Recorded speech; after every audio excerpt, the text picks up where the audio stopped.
Planet News Network ಪ್ರಸ್ತುತಿ. ನೀವು ನೋಡ್ತಾ ಇದ್ದೀರಾ ಸುವರ್ಣ ನ್ಯೂಸ್.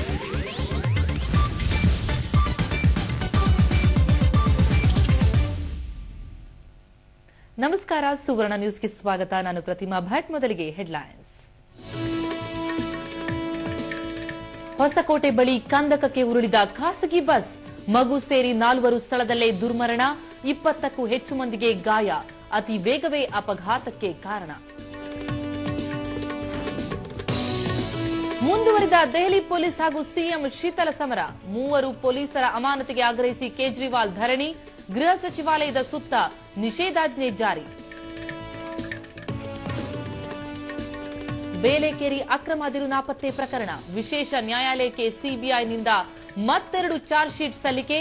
ರೆಡ್ಡಿ ಸೇರಿ ಹಲವರ ವಿರುದ್ಧ ಆರೋಪ ಪಟ್ಟಿ. ಕನಕಪುರ ಗಣಿ ಅಕ್ರಮ ತನಿಖೆ ಸಿಐಡಿಗೆ ಒಪ್ಪಿಸಲು ಸರ್ಕಾರ ನಕಾರ. ಪ್ರಕರಣ ಮುಚ್ಚಿ ಹಾಕಲು ಸಿಎಂ ನಡೆಸುತ್ತಿದ್ದಾರಾ ಹುನ್ನಾರ. ಎಫ್ಐಆರ್ ದಾಖಲಿಸಲು ರಾಮನಗರ ಡಿಸಿಎಫ್ ಹಿಂದೇಟು.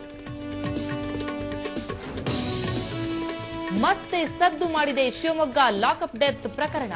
ಪಿಂಚಣಿಯೂ ಇಲ್ಲದೆ ಶಿಕ್ಷೆಗೊಳಗಾದ ಪೊಲೀಸರು ಹೈರಾಣ. ಅಧಿಕಾರಿಗಳ ವ್ಯತಿರಿಕ್ತ ವರದಿಯಿಂದ ಬೀದಿ ಪಾಲಾಯಿತು ಅವರ ಜೀವನ.